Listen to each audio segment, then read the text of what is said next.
¿Qué tal? Mi nombre es Ana Julia Menaybar, pertenezco al servicio de ginecología del Hospital Militar Central y hoy vamos a hablar sobre enfermedad pélvica inflamatoria, más conocida como EPI.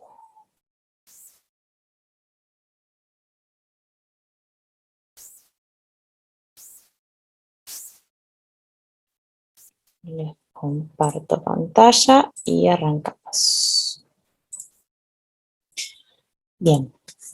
La enfermedad pélvica inflamatoria o la EPI es una inflamación secundaria a la infección de cualquier elemento del tracto genital superior, estructuras adyacentes, ya sean trompas de falopio, útero, ovario y cavidad peritoneal. Se reconoce también desde el punto de vista etiológico como un síndrome polimicrobiano del tracto genital superior femenino, que puede incluir tanto la inflamación del endometrio, que se conoce como endometritis, la inflamación de las trompas de falopio, que se reconoce como salpingitis, la inflamación de la cavidad pélvica o del peritoneo como pelviperitonitis y o la presencia de abscesos tubo-ováricos. Desde el punto de vista etiológico, los principales agentes etiológicos son los mecanismos de transmisión sexual y los microorganismos vaginales, reconociéndose como más importantes los microorganismos de transmisión sexual, Chlamydia trachomatis, Neisseria gonorrhoeae, Mycoplasma genitalium. Y los microorganismos vaginales, principalmente la vaginosis bacteriana formada por el complejo gamma.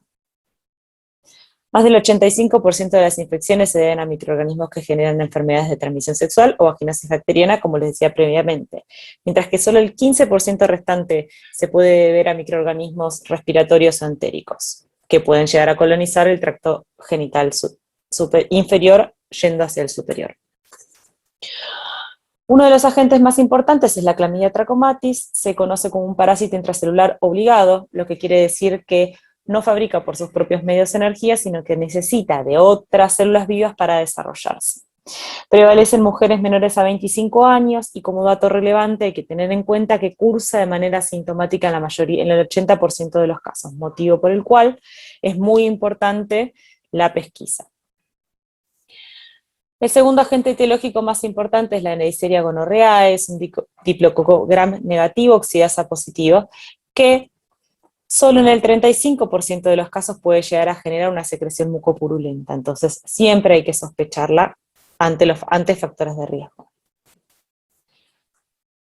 El tercero y no menos importante agente etiológico de la enfermedad pélvica inflamatoria es el Mycoplasma genitalium, es una bacteria parasitaria que vive en las células ciliadas y epiteliales del tracto genital.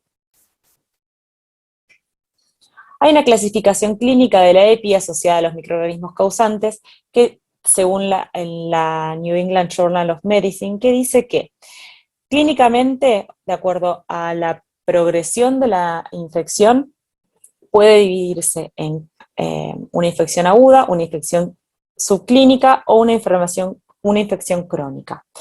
Normalmente en las infecciones agudas, que son de menos de 30 días de duración, está dada por los agentes etiológicos nombrados previamente, que tienen que ver con infecciones que se dan a nivel de la vagina, de transmisión sexual o no de transmisión sexual. Mientras que los que se dan de manera crónica, que quiere decir que duren más de 30 días, están asociados más a otro tipo de microorganismos como ser Mycobacterium tuberculosis o Actinomyces species. Los factores de riesgo más importantes que tienen que ver con la EPI van a desarrollarse en torno a la exposición que hayan tenido a estos agentes etiológicos, motivo por el cual, si estamos considerando que los principales agentes etiológicos son de enfermedades de transmisión sexual, aquellas pacientes que hayan iniciado relaciones sexuales desde temprana edad, hayan tenido múltiples parejas sexuales, hayan tenido otras enfermedades de transmisión sexual previa o el mismo EPI, no hayan tenido relaciones sexuales protegidas o tengan alta frecuencia en las relaciones sexuales, van a tener aumentado el riesgo. También aumenta el riesgo del tabaquismo, la drogadependencia, algunos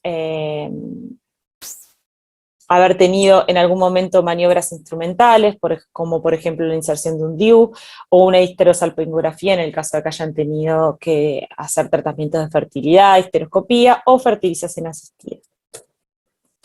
Los mecanismos de infección, como ya dijimos previamente, el más importante son las enfermedades, es la transmisión sexual, pero también se puede dar por contigüidad a raíz de una apendicitis, una diverticulitis. En el caso que habíamos hablado previamente, también puede haber un mecanismo de infección hematógeno a foco de una tuberculosis, o transuterina en el caso de que se esté usando alguna instrumentación, la colocación de un DIU, en el caso de las menstruaciones o el ascenso de los espermatozoides.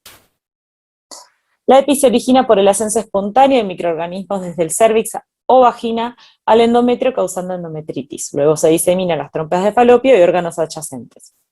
Los factores que permiten que dichos microorganismos asciendan al tracto genital superior no son claros. Las relaciones sexuales y las menstruaciones retrógradas pueden jugar un rol importante en el movimiento de los microorganismos al tracto genital superior. La vaginosis bacteriana se asocia a una producción local de enzimas que degradan al moco cervical, lo que puede generar el ascenso de las infecciones y facilitando su diseminación al tracto genital superior. Lo que pasa desde el punto de vista, desde la fisiopatogenia, es que la infección genera un daño inflamatorio que puede llegar a ser supurativo fibrinoso en las superficies del epitelio y peritoneo, tanto de las trompas de falopio como ovario. De esa manera va a generar una adhesión y una obstrucción parcial o total de las trompas de falopio. Y la infección induce una pérdida selectiva de las cilias del epitelio de las trompas de falopio. Ahora vamos a conocer las consecuencias de dicho mecanismo.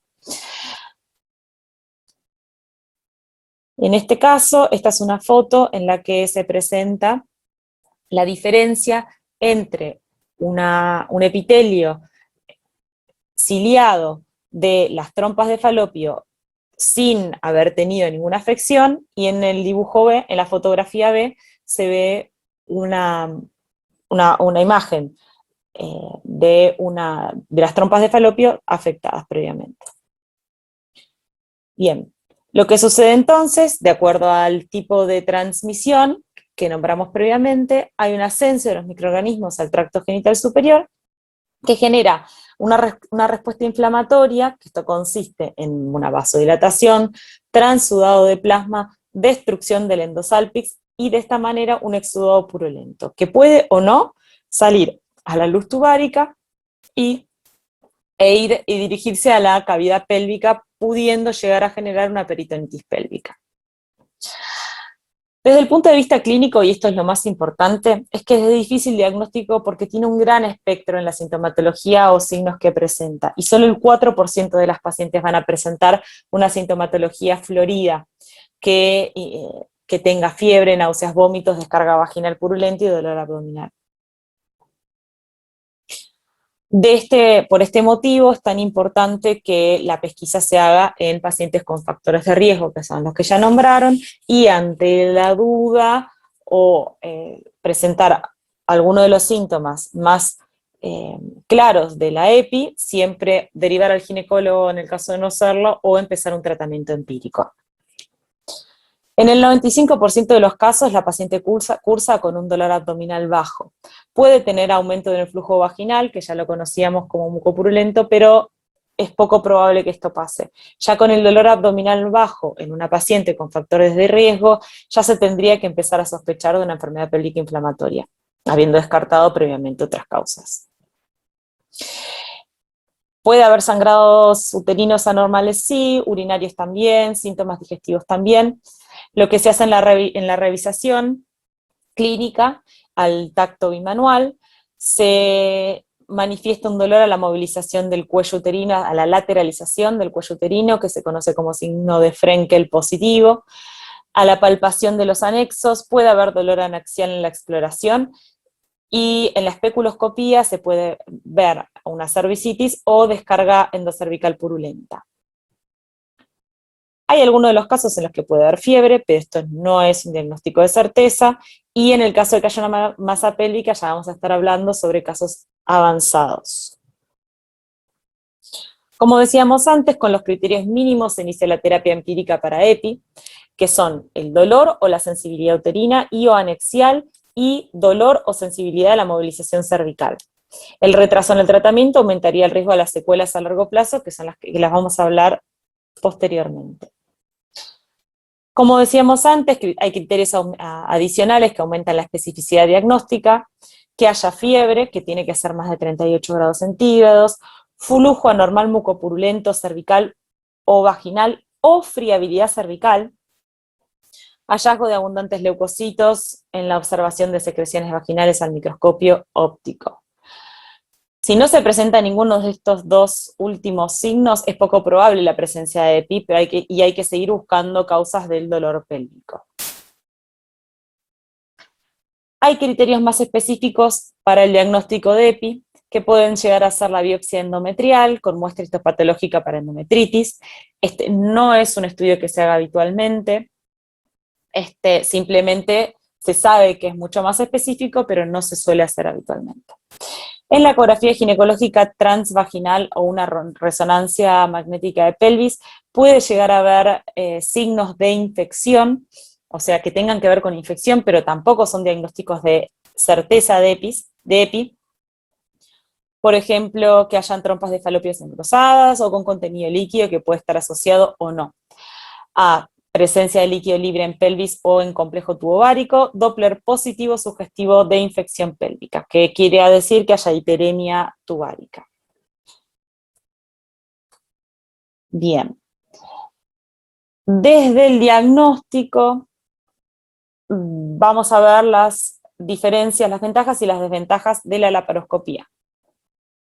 Lo que tiene de positivo es que es útil para el diagnóstico de la salpingitis y para generar un diagnóstico bacteriológico más complejo, porque se puede llegar a tomar una muestra de las estructuras que estén afectadas, y aparte se pueden llegar a ver si hay adherencias y si hay algún otro signo de infección por ahí que pueda llegar a haber sido crónico, ya que esta enfermedad puede cursar de manera asintomática. Las contras que tiene es que no siempre está disponible, que no se justifica ante síntomas leves o moderados y que no identifica la endometritis ni salpingitis subclínicas. Es por esto que el diagnóstico de la EPI se basa en la clínica y requiere de un tratamiento empírico. Hay criterios mayores y criterios menores, lo que no quiere decir que con unos o con otros se llegue a un criterio, a una clínica más específica, pero sí tener en cuenta que con el dolor abdominal o dolor en los anexios o signos de infección ya hay que sospechar. Desde el punto de vista clínico, la EPI se clasifica en grado 1, 2, 3 y 4. En el grado 1 se considera que hay una salpingitis aguda, que no hay pelviperitonitis, la infección está limitada a las trompas y ovario, no hay masas anexiales y puede haber o no signos de irritación peritoneal, motivo por el cual puede haber o no un abdomen agudo.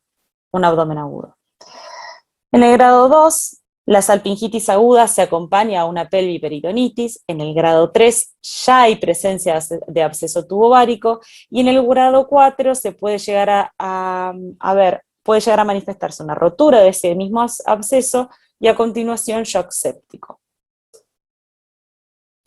La clasificación laparoscópica de la EPI se va a dar siempre y cuando sea una EPI ya avanzada o el estudio laparoscópico se esté haciendo por otro motivo, o sea, sea algo sea un hallazgo. Como se puede observar en los tres dibujos, en la EPI leve se puede llegar a ver un edema de las estructuras del tracto genital superior. Las trompas se movilizan libremente y no hay exudado mucopurulento. En la moderada hay un edema un poco más profuso, puede llegar a haber material purulento y se encuentran tantas adherencias que las trompas no se mueven libremente. Y en la episevera ya puede haber presencia de piosalpinx o abscesos tubováricos. ¿En qué casos se va a efectuar la hospitalización de pacientes con enfermedad pélvica inflamatoria? Se va a realizar en las pacientes que se tenga que profundizar la observación, realizar otros estudios, un tratamiento antibiótico endovenoso o posible intervención quirúrgica. Los casos en los que se va a realizar hospitalización sí o sí va a ser cuando no se conozca el diagnóstico, ante una falta de respuesta al tratamiento ambulatorio oral, pacientes con enfermedad severa, presencia de absceso tubovárico ya para que se tenga que operar, intolerancias al tratamiento oral o en el caso de pacientes embarazadas. Como decíamos antes, existe poca bibliografía que coteje el tratamiento para la EPI con la eliminación de la infección en endometrio o en trompas de falopio, o que haya determinado la incidencia en complicaciones a largo plazo. El tratamiento se debe iniciar de manera empírica y tiene que cubrir los patógenos más frecuentes en los casos de mujeres en edad fértil, sexualmente activas que tengan factores de riesgo para enfermedad de transmisión sexual, si experimentan, dolor pelviano o abdominal bajo sin otra causa, o si hay una sensibilidad en la movilización cervical uterina y o anexia. El tratamiento médico puede ser oral o puede ser parenteral, en los casos leves a moderados, y la duración del tratamiento vía parenteral en pacientes hospitalizadas va a depender de cómo progrese la infección. Normalmente los tratamientos se instauran de manera oral y de manera intravenosa, y si hay mejoría dentro de las 24 o 48 horas, se progresa al tratamiento oral para efectuar el alta de la paciente. Los principales esquemas para pacientes ambulatorias van a ser uno de los triples esquemas que incluyen ceftriaxona, que son 500 miligramos en dosis única intramuscular, asociado a doxiciclina, que son 100 miligramos cada 12 horas por 10 a 14 días, y metronidazol, 500 miligramos cada 12 horas por 10 a 14 días. Otro esquema puede ser ampicilina sulbactam, que es 1 gramo cada 12 horas bioral, asociado a doxiciclina y ceftriaxona, como dijimos antes. Otro esquema es la citromicina, 500 miligramos, luego 250 miligramos del día 2 al 7 vía oral. Asociado a metronidazol, 500 miligramos cada 8 horas vía oral por 10 a 14. Los esquemas para pacientes hospitalizadas se realiza primero, como decíamos antes, un esquema inicial que es intravenoso. El más usado es clindamicina, 900 miligramos cada 8 horas, intravenoso, asociado a gentamicina, que se hace una carga de 2 miligramos kilogramo peso día, kilogramos por peso de paciente, luego de un mantenimiento de 1.5 miligramos por kilogramo de peso de paciente cada 8 horas intravenoso. Asociado a metronidazol, 500 miligramos cada 12 horas intravenoso, hasta las 24-48 horas o hasta lograr la mejoría clínica. Luego de esto, si es que viene mejorando, se rota a clindamicina, que son 450 miligramos cada 6 horas, vía oral, doxiciclina y metronidazol hasta completar los 14 días. Otro esquema inicial es ceftriaxona, metronidazol, doxiciclina, y mantenimiento se rota a doxiciclina, metronidazol. Otro esquema, ampicilina sulbactam, 3 gramos cada 6 horas, asociado a doxiciclina, y luego mantenimiento de doxiciclina MPIL. Como los agentes etiológicos más prevalentes en la EPI son de transmisión sexual, hay que citar a las parejas sexuales actuales y aquellas que hayan tenido hasta 6 meses antes de la aparición de la sintomatología para evaluación clínica y tamizaje de Chlamydia trachomatis y Neisseria gonorrhoeae. Hay tratamiento de las parejas sexuales, hay que tratarlos. Si no hay disponibilidad del tamizaje para la Neisseria gonorrhoeae y Chlamydia trachomatis, se deben indicar antibióticos específicos para dichos patógenos. Lo que se puede llegar a hacer es administrar ceftriaxona, 250 miligramos intramuscular, monodosis, asociada a citromicina, 1 gramo vía oral monodosis. Se tiene que hacer seguimiento de estas pacientes, y justamente se tiene que hacer el seguimiento por la elevada tasa de complicaciones a largo plazo que tiene esta enfermedad. Las pacientes deben mostrar mejoría sustancial en las 72 horas, de no ser así, se internan. Aquellas que no mejoran requieren hospitalización. Las pacientes que tuvieron test positivo para Chlamydia o Neisseria deben realizar un nuevo test luego de los 3 a 6 meses de cumplir el tratamiento, y toda paciente con EPI debe estudiarse para otras enfermedades de transmisión sexual. En realidad, toda paciente que tenga una enfermedad de transmisión sexual tiene que estudiarse para el resto.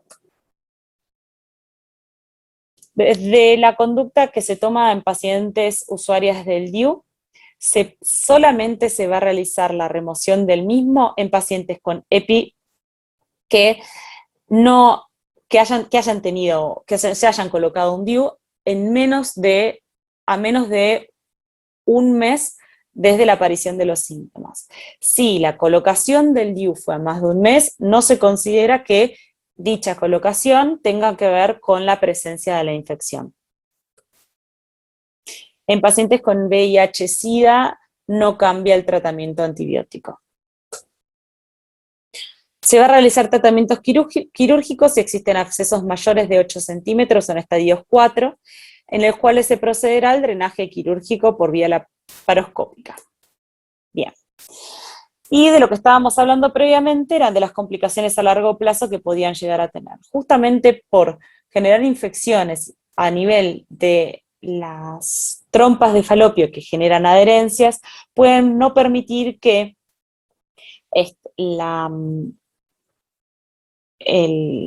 el cigoto se circule libremente por la trompa de falopio y de esta manera, asociado también a las adherencias, no permita una correcta implantación.